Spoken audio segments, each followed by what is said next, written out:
Why are Destiny 2 events just so bad and sad? Well, let's find out. Guys, today I want to talk about Destiny 2 events, and more specifically, why Destiny 2 events suck. Let's just be real, guys. They pretty much suck. And this has been kind of a trend year after year with pretty much every single event in Destiny. It's not just Solstice. Guardian Games, The Dawning, Festival of the Lost, every... What are these names? The Dawning, the whatever... Was Christmas taken? Was New Year's taken? Why? Why can't you just name them at least reasonably? It's one thing to make a bad event, but it's a completely different thing to just absolutely fail at naming the events.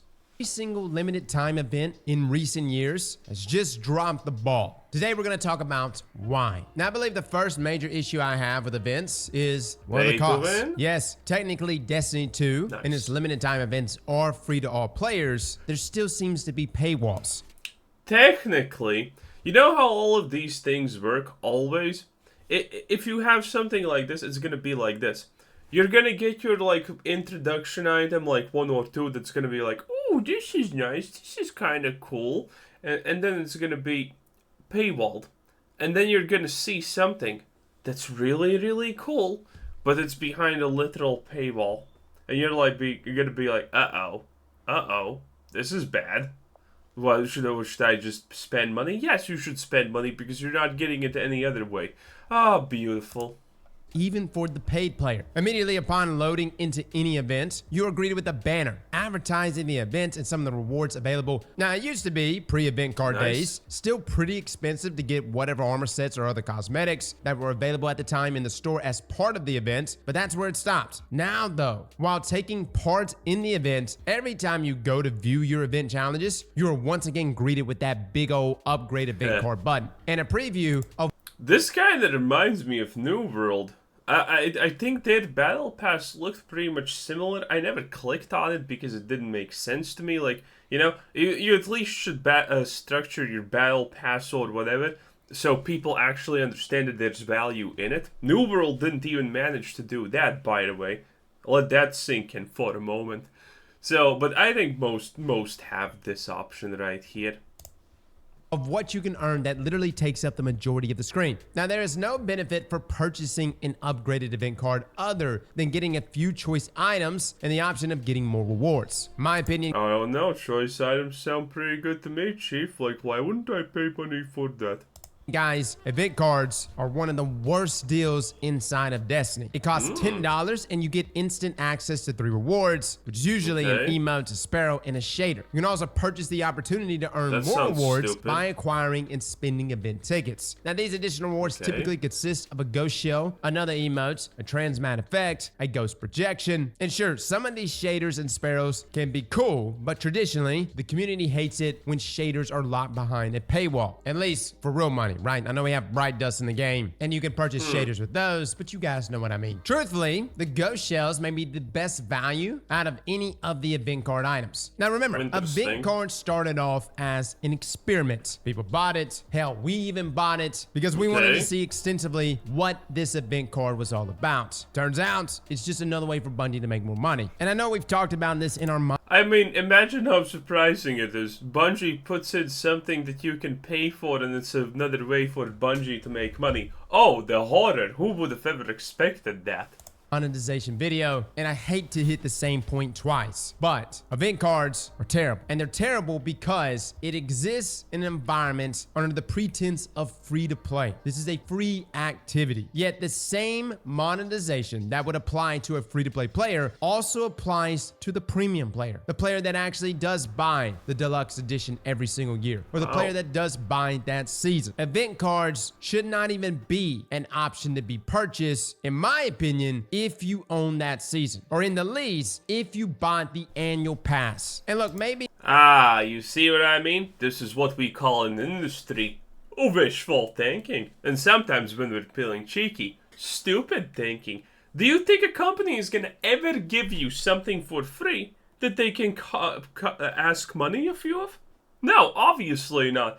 Every single time you see something that gives you free stuff in a game like this, you know there's some payment needing to be done right there. How are you gonna avoid it? You can't. That's literally the game you play. It is what it is.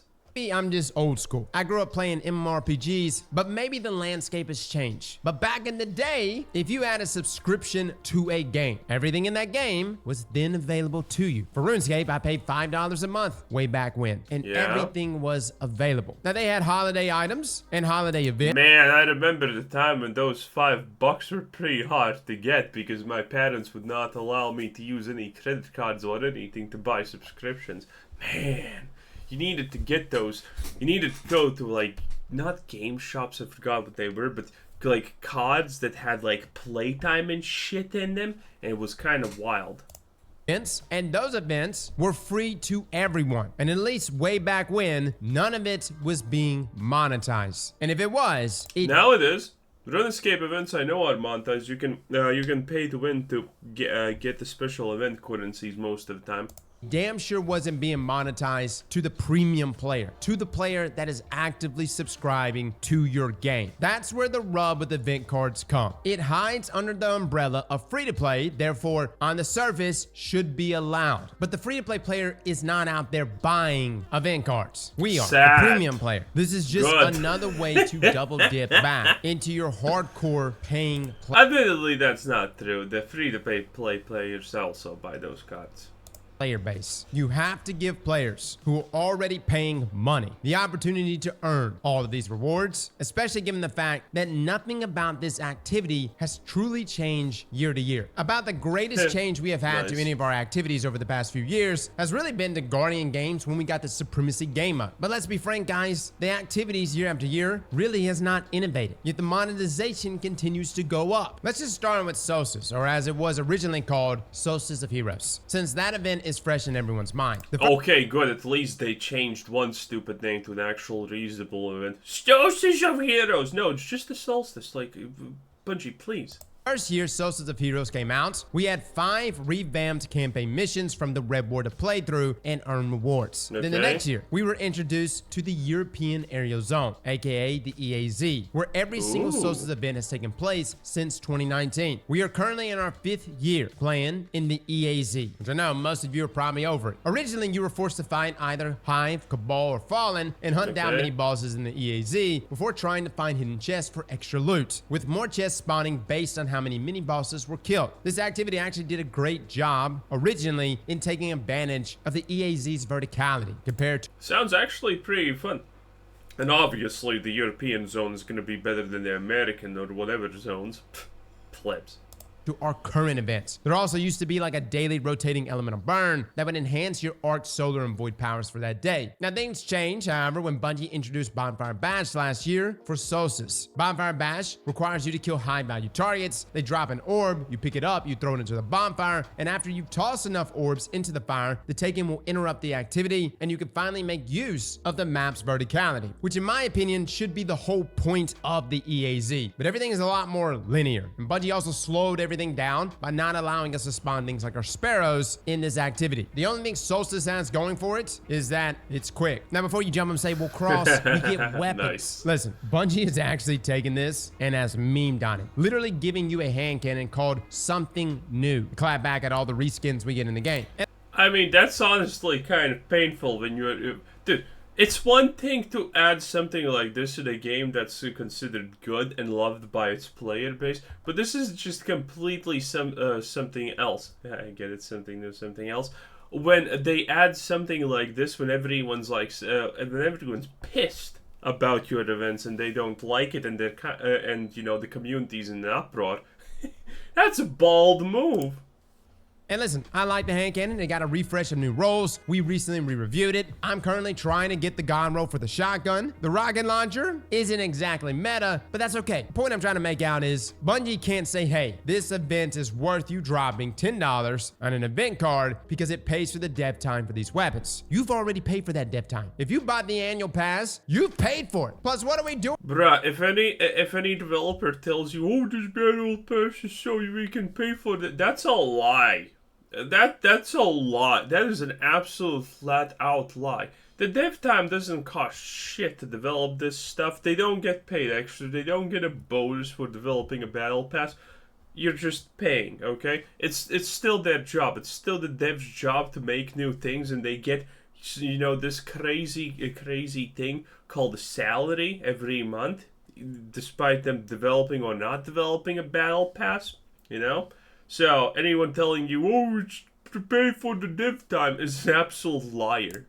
What, walking around paying for individual weapons? No. Next thing you know, at last word's gonna be in the Eververse store for 1,000 silver. And I know we're being dramatic right now, but you wouldn't believe how many folks actually eat this shit sandwich and then proceed to defend it. Next we have Festival of the Lost, which back in the day used to take place in the Haunted Forest. Now for my players who joined us after Beyond Light, the Haunted Forest was a more darkened version of the Infinite Forest. Now, while it may not be the most engaging activity by any means, it was still a lot of fun. It was spooky. You also had a boss that would just randomly spawn on you and kill you. It kept you on the edge. It's aesthetic. Everything about it screamed Halloween. Now, when you actually push further and further to see how far you can get, this would increase rewards the more waves you got through. But then, Mercury was vaulted. And with it, the Haunted Forest was retired. Now, we have Haunted Lost Sectors. These suck, man. This is a terrible downgrade. Bungie took a handful of Lost Sectors, simply added some decorations to them, gave it a Hive 9 mini balls with a pumpkin for a head, and said, there you go, happy Halloween. Hey, at least it has a pumpkin for a head. It could have not have that. What would you do then? You would be 10 times more pissed, probably. You like Haunted Lost Sectors or not, it is a downgrade in comparison to the Haunted Forest. Now, following the Festival of the Lost, we have the Dawning event. This is our Christmas event. Now, it features the same gameplay loop every year. The Dawning doesn't even have an activity like other time-limited events, just snowballs scattered around the playlist activities in certain lost sectors. And it has been that way since 2017 when Destiny 2 first launched. It wasn't until year 2 that the Dawning... Why change something that people are paying? I mean,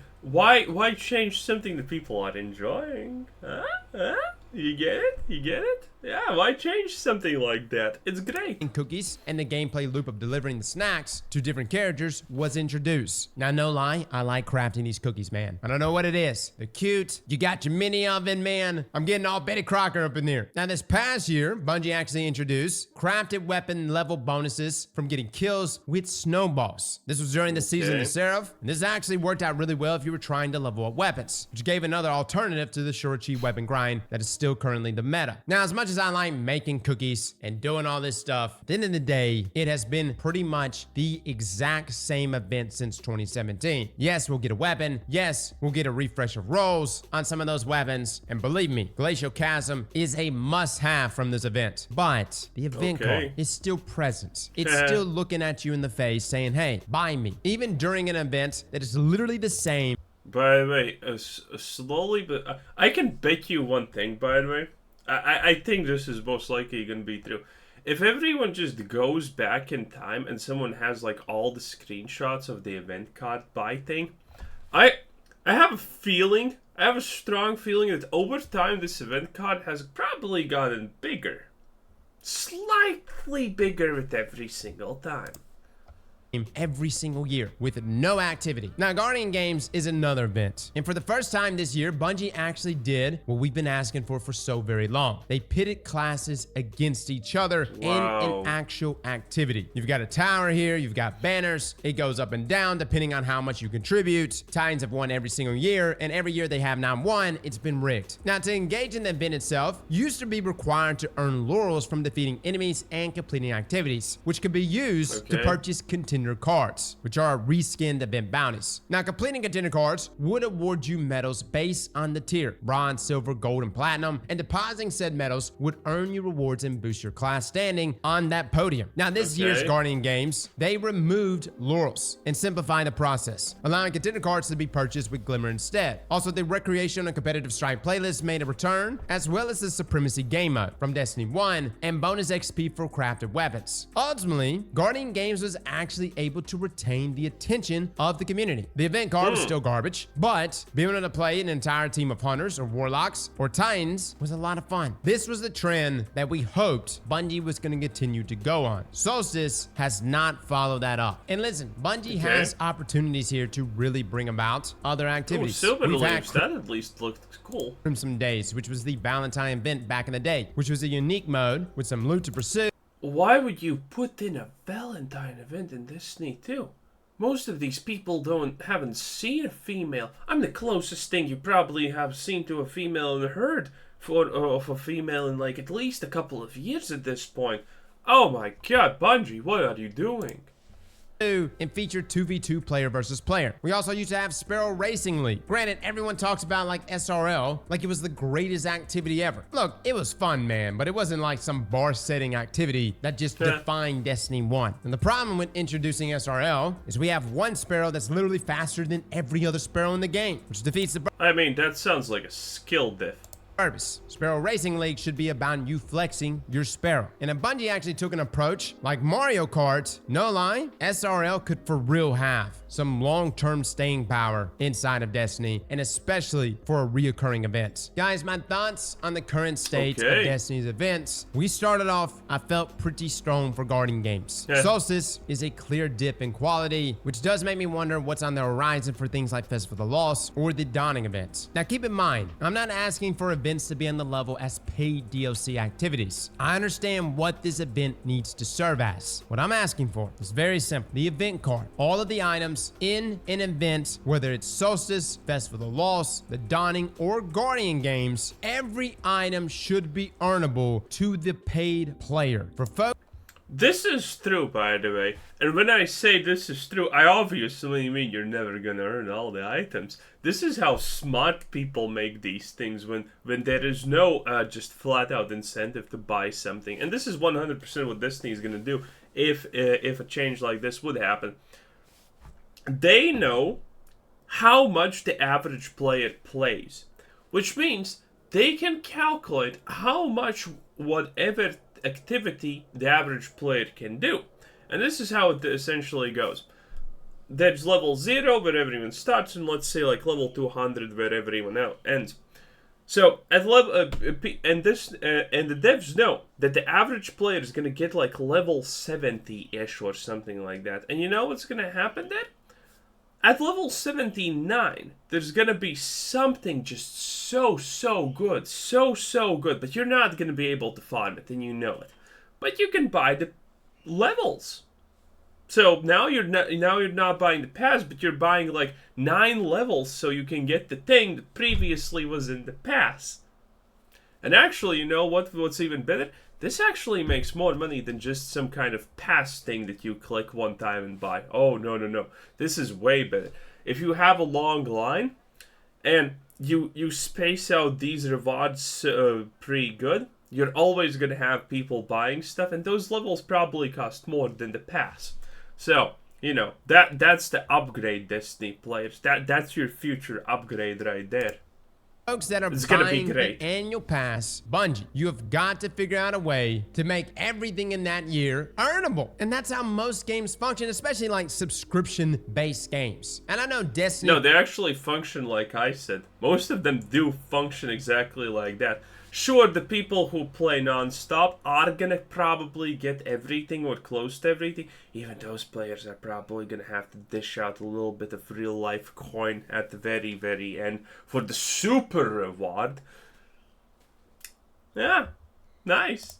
2 is not a subscription-based game, but when you break down the numbers, fellas, if you're buying the deluxe edition, the annual expansion plus the annual pass, you are almost paying what you would pay if you were playing an MMORPG that is subscription-based. All of these event cards is just another way to get more money out of the already paying player base. They are wrong. It should not be in the game. Bungie, this should not be a thing, especially considering these activities are coming back almost identical to how they have been for years. But even with the Guardian games approach, even with the introduction of Supremacy, I still don't think that warrants an event card, not to the paid player. And everyone's gonna jump up and say Cross is just cosmetics. It's not about it being just cosmetics. It's the principle, guys. If you buy an annual... Hey, the principle is Bungie wants your money. And that's kind of staying. Pass and the annual expansion, everything in that year should be available for you to earn in game. That's the deal. It's the equivalent of me going into Final Fantasy and paying a subscription down for a year, or in RuneScape for a year. Everything in that game should be available. Now, another suggestion I have seen, which actually might be worth entertaining, is allowing for those event cards to be purchased with Brine Dust. I don't like it. Again, I still maintain that if you bought the annual expansion plus annual pass, everything in the game should be available to you with no paywalls. But somehow that is just way too much to ask for. Then by God, just allow it to be purchasable with Brine Dust. And you're already doing it with glows. That's obviously never happening, because why would the devs allow that to be happen? Like, oh, let's give an alternative for them so they don't have to pay money? This event only exists so you can pay the devs money. All the glows, which are incredibly expensive both ways, but all the glows are purchasable for things like Solstice in the Eververse store for either Brine Dust or Silver. You could do the exact same thing for the event cards. Now, I personally believe that the glows should be earnable in this event because that is a huge reason why people do the Solstice event. And if you're a paid player, you should also have the option to earn these glows in game. And yes, you can earn the white glow, but come on, that stuff's weak. Now, personally, all the glows this year are pretty weak. And the armor also leaves some room to be desired. But Bungie's defense for why these glows are in the Eververse store is because the armor we get is new armor. So I'll give them that. You gotta pay the artist, I suppose. And where they meet us halfway. But you don't pay the artist. The artist doesn't get jack. Do you think the artist gets like a well, there may be actually a situation where an artist does get a commission, but this is definitely not the case. The artist does not get a commission every time you buy a set. I would be absolutely surprised. If Destiny for some reason pays the artist's commissions when you buy sets, please someone tell me in the comments, because this doesn't happen. This is not a real thing. At least it shouldn't be a real thing. A company hires an artist, the artist does a thing, the artist doesn't get the right to just get the commission of that thing for all of the rest of eternity because he made it. No, he was commissioned. Well, not even commissioned, he was just hired to do it. Same thing, honestly. He was just hired to do a thing, and now he did a thing. He no longer owns the thing. Is with these armor glows being purchasable through either Brine Dust or Silver. That needs to be the case even for the event card. Again, I still maintain that if you're a paid player, this should just all be accessible to you, to all of us. Everything in that year should be accessible. And to even some degree, even weapon ornaments. And if not accessible, greatly discounted. And everyone's gonna think I'm crazy for saying this, as if they sit on Bungie's board. At the end of the day, we are gamers. And I know a lot of us get stuck on the grind and getting rewarded for our time. And although that is important, even more so than that is just being rewarded for what we pay for. Many of us buy the annual expansion plus annual pass every year. Events are really just another way to double dip into that exact same player base that are making those reoccurring purchases, which is wrong. So guys, that's all I'm gonna say about it. I know we've been sitting there yakking a bunch. Just wanted to let you know my thoughts on why D2 events suck. Fellas and ladies, thank you all for coming and watching. Yep, and that was our boy. Anyway, this was Cruiser Sunset. Thanks for watching. Subscribe if you haven't already. Have a nice day. Bye-bye.